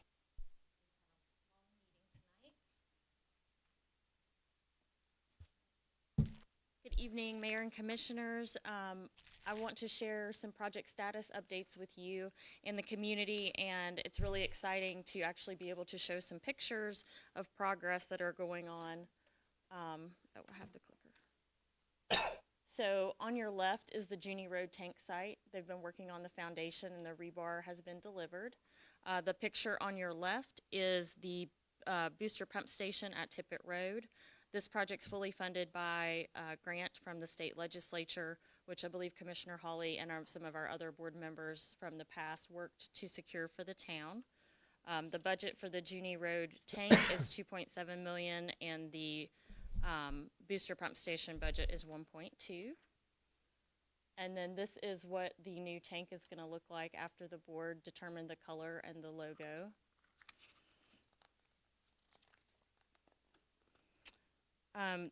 The Harnett County wastewater treatment plant expansion, the town owns 13.89% of that plant, and so we were on the hook for that cost, as well as the 1.08 million gallons per day that we are purchasing to address the future growth that we're going to have in town.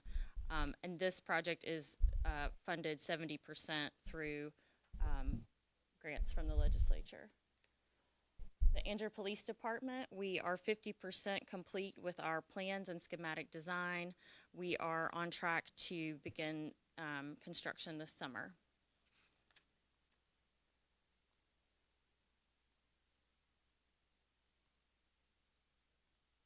I don't know. Okay, here we go. We have several sidewalk projects going on. The Campbell Street sidewalk, which is going to connect existing sidewalk from Wilma Street down to the new park site. The McIver Street sidewalk from Angier Elementary to Wilma Street, and Junie Road sidewalk. The last two, Campbell Street is being funded by the town. We expect that to go to bid in August, and then the other two projects are funded from the LAP program, so it's a 20% match from the town. And then we have our Veterans and First Responder Memorial. This is 50% grant funded. You can see the design there, and we are working towards getting construction drawings. Does anybody have any questions?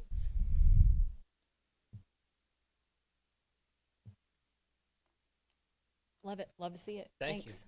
you. All right. Staff reports. Anybody want to deliver?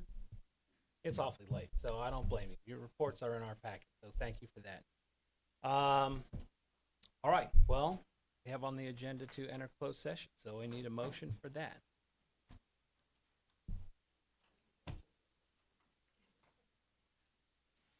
I gotta find the numbers. Hold on. I make a motion we go into closed session pursuant to NCGS 143-318.11A56 to discuss land acquisition and personnel. All those in favor, raise your right hand. All right. We are convened. We'll give you guys